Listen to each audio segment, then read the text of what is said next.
은퇴하고 나서야 알았습니다. 이 8가지를 놓치면 인생이 조용히 무너진다는 걸 우리는 대부분 은퇴를 통과 의례처럼 생각합니다.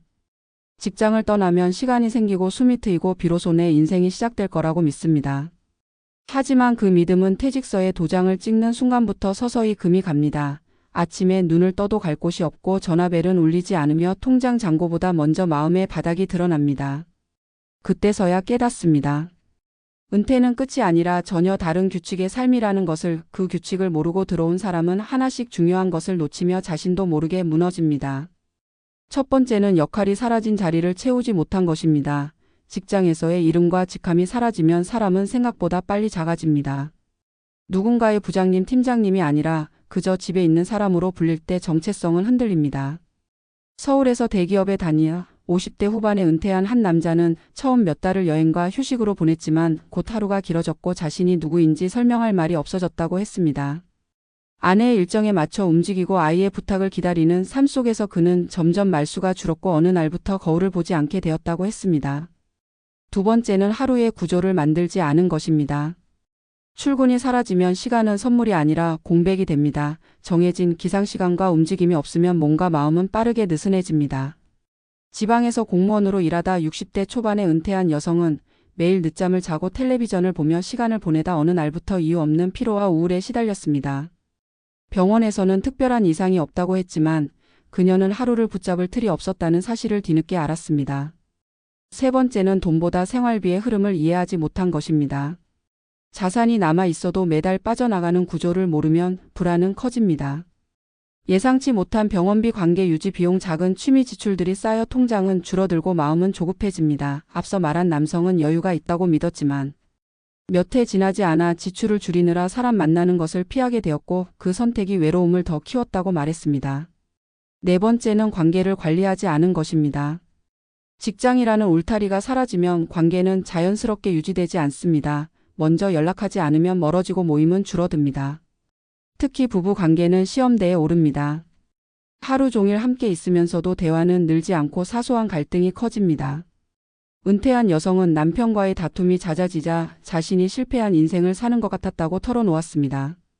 다섯 번째는 몸을 미래 자산으로 여기지 않은 것입니다. 은퇴 후 건강은 선택이 아니라 생존 조건이 됩니다. 젊을 때처럼 버티는 몸이 아니기에 작은 습관의 차이가 큰 격차를 만듭니다. 운동을 미루고 식사를 대충 넘긴 날들이 쌓이면 어느 순간 외출이 두려워지고 삶의 반경은 급격히 줄어듭니다. 여섯 번째는 배움을 멈춘 것입니다. 새로운 기술이나 지식을 받아들이지 않으면 세상은 빠르게 낯설어집니다. 스마트폰 하나에도 도움을 청해야 하는 상황이 반복되면 자존감은 떨어집니다. 배움은 취미가 아니라 연결을 유지하는 다리라는 사실을 많은 은퇴자들이 늦게 깨닫습니다. 일곱 번째는 도움을 요청하지 않은 것입니다. 힘들다는 말을 꺼내지 못하고 혼자 견디다 보면 고립은 깊어집니다. 은퇴는 개인의 문제가 아니라 가족과 사회가 함께 조정해야 할 전환기입니다. 그럼에도 우리는 약해 보일까봐 침묵합니다. 여덟 번째는 의미를 미리 준비하지 않은 것입니다. 돈과 건강과 일정 위에 놓일 삶의 이유를 세우지 않으면 하루는 쉽게 무너집니다. 작은 봉사든 배움의 목표든 누군가에게 필요한 존재라는 감각이 없을 때 삶은 색을 잃습니다. 이 이야기는 특별한 사람들의 실패담이 아닙니다. 우리 주변의 평범한 50대, 60대가 겪는 현실입니다.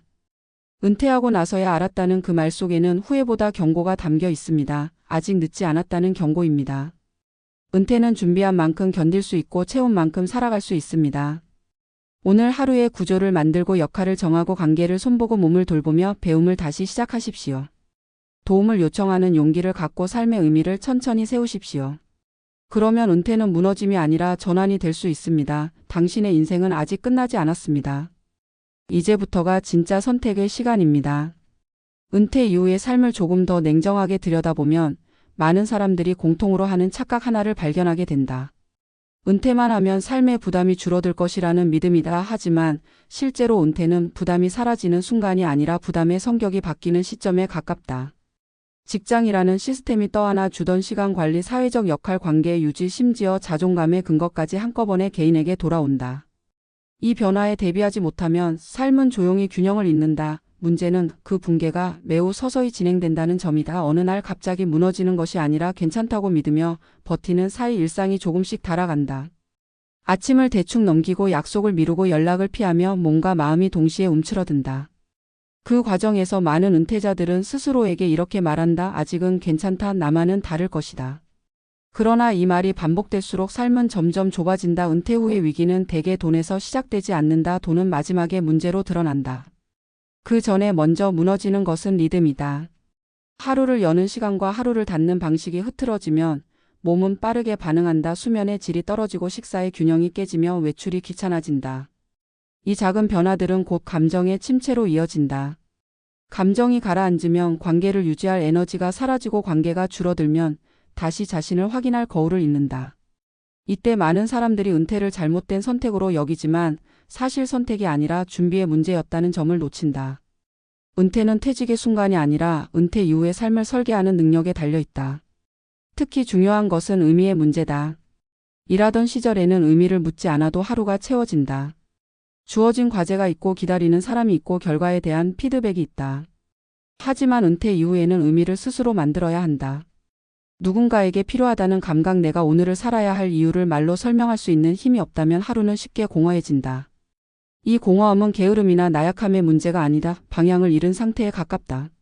그래서 은퇴 준비에서 가장 자주 간과되는 것은 돈보다 역할이고 건강보다 루틴이며 취미보다 관계다.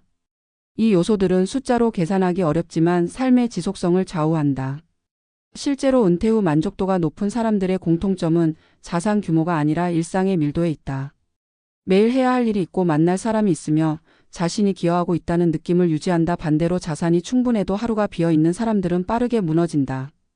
이 차이는 운이 아니라 선택에서 나온다. 은퇴 이후의 삶은 더 자유로워지는 대신 더 의식적인 선택을 요구한다. 아무것도 하지 않는 자유는 생각보다 사람을 쉽게 지치게 만든다. 반면 작은 책임과 약속은 삶을 단단하게 붙잡아준다. 은퇴를 앞두었거나 이미 은퇴한 이들에게 필요한 것은 거창한 계획이 아니다. 매일 반복할 수 있는 구조와 스스로를 설명할 수 있는 한 문장의 정체성이다. 나는 무엇을 하는 사람인가? 나는 누구에게 어떤 방식으로 연결되어 있는가? 이 질문에 답할 수 있다면 은퇴는 위기가 아니라 또 하나의 전환점이 된다. 결국 은퇴는 인생의 끝이 아니라 인생의 운영 방식이 바뀌는 시기다. 그 변화를 인정하고 받아들이는 사람만이 흔들리지 않는다. 준비란 완벽함이 아니라 인식의 전환이다. 지금 이 순간에도 늦지 않았다.